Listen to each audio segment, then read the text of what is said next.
Hello everybody, welcome to Visual Learning Portal where visuality conveys best. Today we are going to do NCERT class 10 exercise 3.2 question number 1 का second part करेंगे. Question number 1 का first part हमने previous video में किया है, so आप उसको check कर सकते हैं. So today we are going to do the second part. So what's given in the question? 5 pencils and 7 pens together cost 50 rupees. So हम यहाँ पे हमें उन्होंने दिया है कि 5 पेंसिल्स हैं, 7 पेन्स हैं और 50 रुपीज़ के हैं. Where as 7 pencil and 5 pens together cost 46. Okay, find the cost of 1 pencil and that of 1 pen. So basically हमने पेंसिल और पेन की कॉस्ट निकालनी है. सो पेंसिल एंड पेन की अगर हमने कॉस्ट निकालनी है तो ऑब्वियसली हमने सबसे पहले क्या करना है, तो हमारे पास स्टेप्स क्या हैं इसको निकालने के लिए. हमने x एंड y की फॉर्म में उनको लेट कर लेना है. Okay, so let the cost of pencil, cost of pencil को लेट कर लो आप x, क्योंकि हमने यही क्वेश्चन में निकालना है. Okay, so similarly let the cost of pen, y उसको लेट कर लो. ओके, नाउ अब हमारे पास जो क्वेश्चन में दिया है हम लिख लेंगे अकॉर्डिंग टू द क्वेश्चन हमें क्या गिवन है. सो अकॉर्डिंग टू स्टेटमेंट हमारे पास दिया है उन्होंने 5 पेंसिल्स, तो मैं 5 पेंसिल्स को 5x लिख लूँगी एंड 7 पेन्स, 7 पेन्स को मैं लिख लूँगी plus 7y is equal to 50 rupees. So 50 यहाँ पे लिख लूँगी. ओके, फर्दर हम जाते हैं, क्या हमें दिया हुआ है, वेयर एज 7 पेंसिल्स हम लिख लेंगे इसको 7x plus 5 pens, so 5y and together इसकी कॉस्ट दी है हमें 46. सो 46 यहाँ लिख लेंगे. ओके, दो इक्वेशंस बन गई हैं, इनको रीअरेंज करेंगे. हमने फाइंड करनी है x एंड y की वैल्यूज़. कैसे फाइंड होएगी, x की फॉर्म में हम ये वाली पूरी इक्वेशन लिख लेंगे, सिमिलरली x की ही फॉर्म में हम ये वाली इक्वेशन भी लिख लेंगे. सो जब हम इक्वेशंस लिख लेंगे हम उसको एट लास्ट ग्राफ में प्लॉट करेंगे. ओके, सो हम इसको लिख सकते हैं 5x is equal to 50 take away 7y.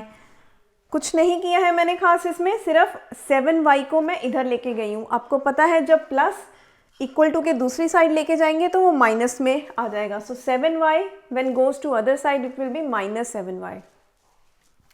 x will be equal to 50 minus 7y divided by, यहाँ पे 5x के साथ मल्टीप्लाइड है. सो मेक श्योर जब मल्टीप्लाई इक्वल टू के दूसरी साइड जाएगा वो क्या हो जाएगा, divide. Okay, so 5 goes this side it will be divide. तो इक्वेशन क्या बन गई मेरे पास, x is equal to 50 minus 7y divided bye 5. Similarly ये वाली इक्वेशन को लिख लेंगे, 7x इधर ही रखो, 46 माइनस 5y. जब ये इसकी तरफ जाएगा तो हमारे पास प्लस 5y माइनस 5y में चेंज हो जाएगा. ओके, x इधर ही रखोगे, ये आ जाएगा 46 minus 5y divided by 7. Okay, because 7 multiplied with x है तो डिवाइड हो जाएगा. ओके, ये मेरे पास आ गई है दूसरी इक्वेशन. अब दोनों इक्वेशंस हमारे पास आ गई हैं. अब हम क्या करेंगे, equate the values of y to find values of x. so मैं y की वैल्यूज़ को पुट करूँगी, x की वैल्यूज़ मेरे पास आती जाएंगी और जैसे जैसे पॉइंट्स हमारे पास आते जाएंगे हम उसका ग्राफ प्लॉट कर लेंगे. So let's see. सो पहले हम इक्वेशन लिख लेते हैं, x is equals to 50 minus 7y is equals to 5. x is equal to 50 minus 7y divided by 5. Similarly दूसरी इस इक्वेशन का हम यहाँ पे टेबल बना लेंगे. पहले तो ये मेरे पास आ जाएगा,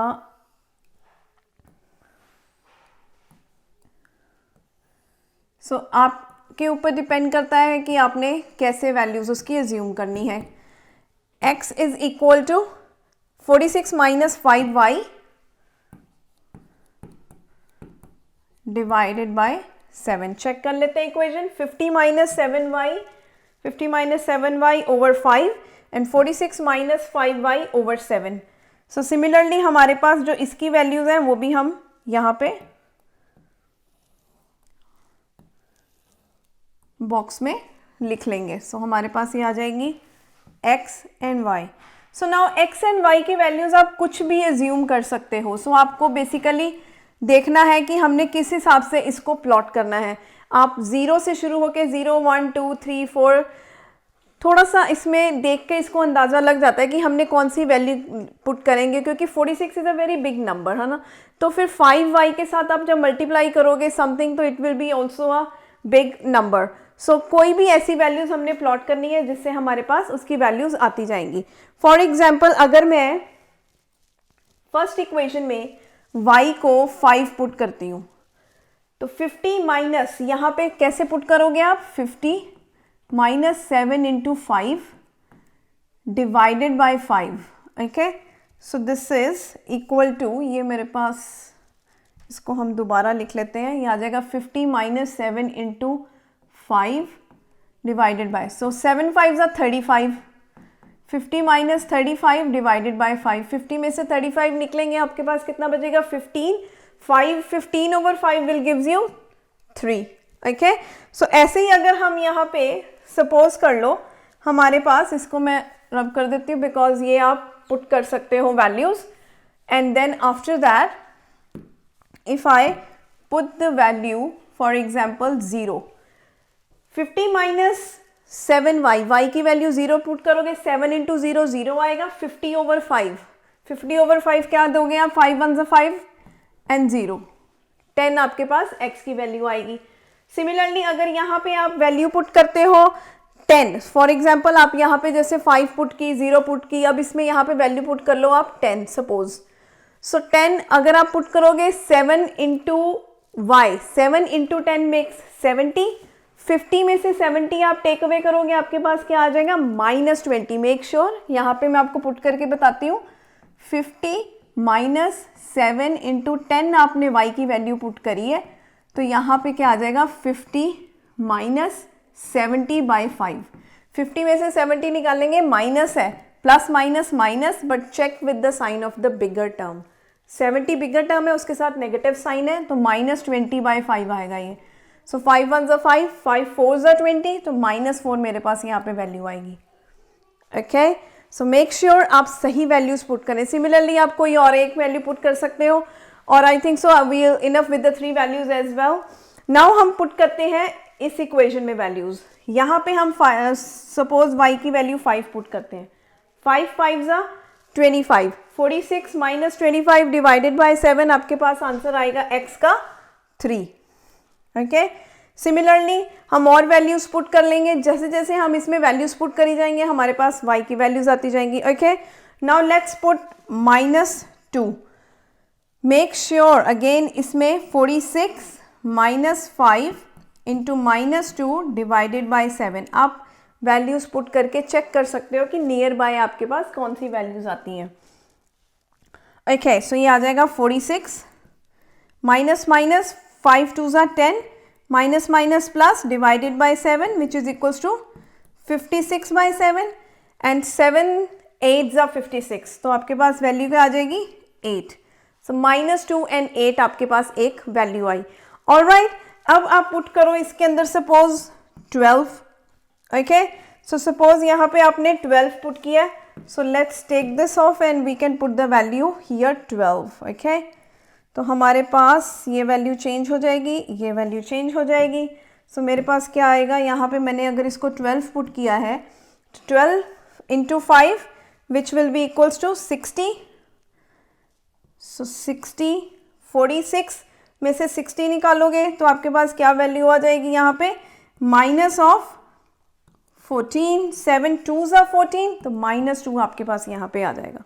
okay, so now it's time to plot the graph. 3 points are enough, I guess, to plot here. Similarly 3 points there. Okay, x3, 3 and y5, 3 and 5 will get a point somewhere around here. Okay, so I'll just draw this one again. So we'll get x3 and 5 somewhere around here. Okay, next is so we need this one. Okay, so ये point आ गया. 10 and 0, 10 here and 0 definitely fit this point because 0 is this one. Okay, now minus 4 and 10, so minus 4 to this side, negative of the 4 and 10 of that side. So minus 4 is going here and 10 is going at the top here. Okay, similarly 3 points हमने draw कर दिए हैं. अगर हम इसकी एक line draw करेंगे, we will see that it will come up with a straight line. Draw कर लेंगे तो हमारे पास इसकी almost straight line इसकी इस तरह से आ जाएगी. Okay, so make sure आप ruler के साथ, scale के साथ इसको अपने कॉपी पे नोट करेंगे ताकि आपकी एग्जैक्ट स्ट्रेट लाइन बन जाए. नाउ नेक्स्ट में हमारे पास जो ग्राफ आया है वो x की वैल्यू मेरे पास अगर 3 है तो 5, 3 एंड 5. सो चेक करेंगे 3 ये है 5 ये है. सो मेक श्योर हमारे पास जो इसका पॉइंट आ गया है वो सेम आ गया है. सो यहाँ पे हम 3 एंड 5 को अगेन सर्कल कर देंगे. ओके, 8 एंड -2, 8 मेरे पास ये है और -2 मेरे पास y की side. So -2 will be here somewhere at the bottom. So 8 and -2, this one. Next point will be -2 and 12. So -2 this side and 12 will be somewhere at the top here. So this one. Okay. So again आप इसकी straight line draw कर सकते हैं. So something like that आपकी straight line आ जाएगी. Okay. So here you can see that these lines cutting each other at one point which is 3 and 5. So 3 and 5 जो इसका main point है वो intersecting point है. So इस point का one solution है, हम कह देंगे that this having a unique solution. Okay, so the pair of linear equations has a unique solution and the solution lies here at 3 and 5.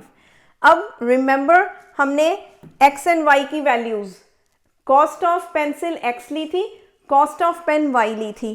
तो हमारे पास जो x एक्सिस का पॉइंट है this will be x and y axis का जो point है this will be y. सो मेरे पास क्या आ जाएगा यहाँ पे, हम इसको लिख लेंगे cost of pencil x which is 3 and cost of pen. So आप यहाँ पे आगे रुपीज़ लिख लेंगे. Okay, so rupees, so which is equals to 5 for the pen, 3 for the pencil, 5 for the pen. All right, thanks for watching. Any questions? Comment below and we'll respond as soon as possible. Don't forget to hit the subscribe button and press the bell icon to be notified when we release new content. We'll keep posting as much as we can. Thanks for watching.